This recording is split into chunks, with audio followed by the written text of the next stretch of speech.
In this particular edition of State of Motion, title is called Rushes of Time. So we like this idea of rushes, this idea of fragments of the moving image, what it can stand for.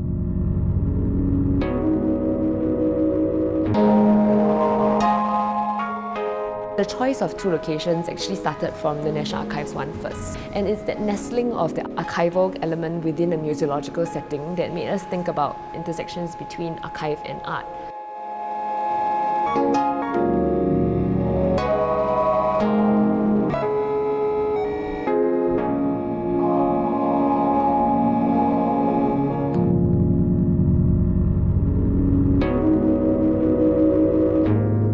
So we decided to contrast a kind of official depository of our national kind of archive materials with a second space that is much more temporal, that is not so official, and has a kind of architectural time quality that was very different from NAS.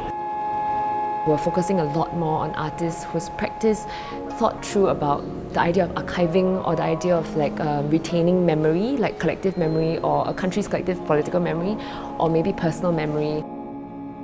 There are some really great treasures within the archives of Singapore if you really look hard enough. At the same time, it's something that is also you feel a bit distanced from because of the fact that a country's archives is usually like its official narratives and narratives that are sanctioned or allowed.